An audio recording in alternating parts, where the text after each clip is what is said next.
ఇప్పుడు మనం సినిమా దెయ్యాలు హర్రర్ అవును హర్రర్ బ్యాక్ డ్రాప్ కదా, మనకి కొరియన్ దెయ్యానికి ఇక్కడ ఇండియన్ దెయ్యానికి ఏంటి తేడా మీరు గమనించింది? యాక్చువల్గా సినిమాలో మన సినిమాలో ఏంటంటే ఆ కొరియన్ దెయ్యం సోల్ వచ్చినప్పుడంతా కూడా కొరియన్లో మాట్లాడడం, ఆ ఫ్రెండ్ క్యారెక్టర్ ఎవరైతే సత్య ఉన్నాడో ఆ రియాక్షన్లు కానీ ఆ బిహేవియర్ ఆఫ్ దట్ గోస్ట్ ఉంటుంది కదా, కనకరాజులో పొసెస్ అయినప్పుడు ఎలా బిహేవ్ చేశాడు, ఏంటి ఎలాంటి థింగ్స్ చేశాడు, ఫన్నీ థింగ్స్ కైండ్ ఆఫ్ ఆ మాట్లాడే విధానం ఏంటి, ఇదంతా కూడా చాలా వెరైటీగా ఉంటుంది. నాట్ లైక్ తెలుగు దెయ్యం ఏం చేస్తుందో అది చేయకుండా కొత్తగా ఉంటుంది. అదే తెలుగు ఏం చేస్తారు అడుగుతా. తెలుగు దెయ్యం భయపెడుతుంది, ఈ కొరియన్ దెయ్యం ఆ కొరియన్ కల్చర్ తగ్గట్టు భయపెడుతుంది. దానికంటూ కొన్ని అది ఎలా అన్నది చెప్పరు.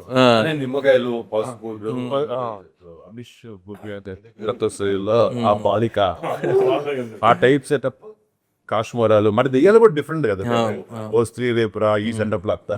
I mean, Indian ghosts are supposed to be like white sari in the middle of the road. వాళ్ళని కలుగుంటాయి ఆ టైప్ సెటప్.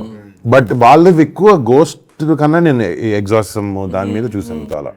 వాళ్ళని షామన్స్ అంటారు అక్కడ, ఈ మనకి ఏదైతే భూత వైద్యులు అంటారో వాళ్ళని అక్కడ షామన్స్ అంటారు. He's also playing a shaman in the middle. Yeah నువ్వు చేసావు కదా